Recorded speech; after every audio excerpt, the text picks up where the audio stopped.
Ngayong araw nga na to mga chinggo, dito ako ngayon sa weldingan nakapwesto. Kasama ko nga pala dito si Kuya Baron na 10 years nang nagtatrabaho dito sa company na to.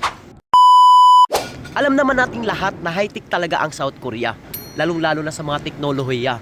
Ito guys, panoorin nyo ang video na to, na talagang isa ka rin sa mapapabilib sa machine na to. Di ba mga chinggo, napaka-high-tech? Ang gagawin mo lang naman dyan, ilalagay mo yung product, tas pipindutin mo yung kulay berde na button. At pagkatapos ng ma-welding mga chinggo, hahanginan mo lang naman yan para tumalsik yung mga chips. Ang trabaho ko lang naman dyan mga chinggo, tagalagay ng langis, sabay punas. At siya nga pala, baka may magtanong na pwede bang mag-video habang nagtatrabaho. Dito pala sa company namin mga chinggo, uunahan ko na kayo, bawal talagang mag-video dito. Nagkataon lang talaga na wala ang boost namin, kaya ito perfect time to para sa akin. At syempre, kapag isang content creator ka, wala kang papalagpasin na dapat daw consistent kang mag-upload para ma-invite ka ni Mita. Ang tagal ko nang di na-invite ni Mita, kaya minsan tinatamad na akong gumawa ng content. Gumawa na nga ako ng video na count me in eh. Alam nyo ba yung ibig sabihin ng count me in?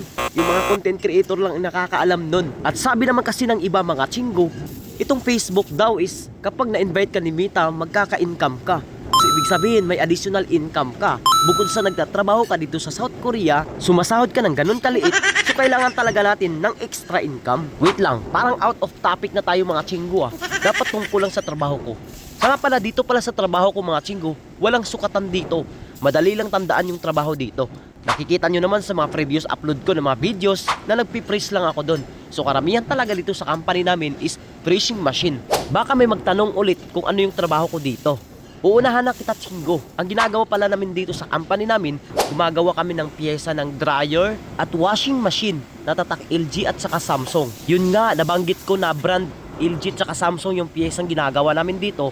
So talagang masilent tong mga product namin. Bawal dito yung may mga yupi-yupi. Kahit maliliit lang, ibabalik talaga yan. At alam ko meron ding magtatanong nito kung kumusta naman yung trabaho ko dito. Kulse, sa 2 buwan kong pagtatrabaho dito sa company namin mga chinggo, as for now, wala naman akong masabi na stress ba ako sa trabaho ko, stress ba ako sa katrabaho ko, stress ba ako sa amo ko. Halos lahat naman sila dito kayang-kayang pakisamahan. Swerte na nga kami pagdating namin dito sa company namin.